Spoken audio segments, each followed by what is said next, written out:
Last week, you joined every single U.S. senator in signing a letter to the UN Secretary General saying that the institution is biased against Israel and effectively trying to shield it from criticism. No. I don't accept that. Look, I didn't write that letter. I signed on to the letter. It's not a letter that I would have written. There are many problems with Israel, and I have been critical and will be critical of a lot of what Israel does. On the other hand, to see Israel attacked over and over again for human rights violations, which may be true, when you have countries like Saudi Arabia or Syria. Saudi Arabia, I'm not quite sure if a woman can even drive a car today, okay?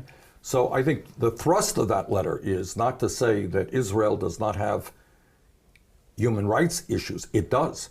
But to say, how come it's only Israel when you have other countries where women are treated as third-class citizens, where in Egypt, I don't know how many thousands of people are now lingering in jail. So that's the point of that. Not to defend Israel, but to say, why only Israel? You want to talk about human rights? Let's talk about human rights. Should the UN shield Israel from criticism? No, of course not. Okay. This letter also denounces the boycott, divestment, sanctions movement known as BDS. You, in your lifetime, are a longtime proponent of nonviolent protests. This, in the eyes of many Palestinians, is the effective way to get Israel to comply with international law and respect Palestinian human rights. Do you accept that? No, I don't. I mean, look, I respect people will do what they want to do, but I think our job as a nation is to do everything humanly possible to bring Israel and the Palestinians and the entire Middle East to the degree that we can together. But no, I'm not a supporter of that.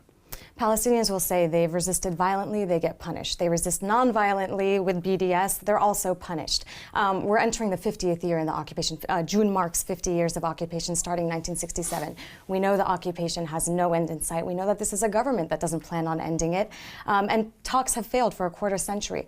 What, if not BDS, is left for the Palestinians to do? What must be done is that the United States of America must have a Middle East policy which is even-handed, which does not simply supply endless amounts of money, military support to Israel, but which treats both sides with respect and dignity and does our best to bring them to the table.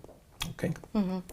Just one more question. It's increasingly evident that hopes for a two-state solution are almost dead. At the same time, polls among Palestinians in the occupied West Bank and Gaza are showing that they're increasingly in favor of a one-state solution with equal rights for Israelis and Palestinians alike and equal citizenship. Is that something you believe could happen, or is that something you support? No, I don't. I mean, I think if that happens, then that would be the end of the state of Israel. And I support Israel's right to exist. Do you think a two-state solution is still viable? Yes, I think if there is the political will to make it happen and if there is good faith on both sides. I do think it's possible, and I think there has not been good faith, certainly on this Israeli government, and I have my doubts about parts of the Palestinian leadership as well.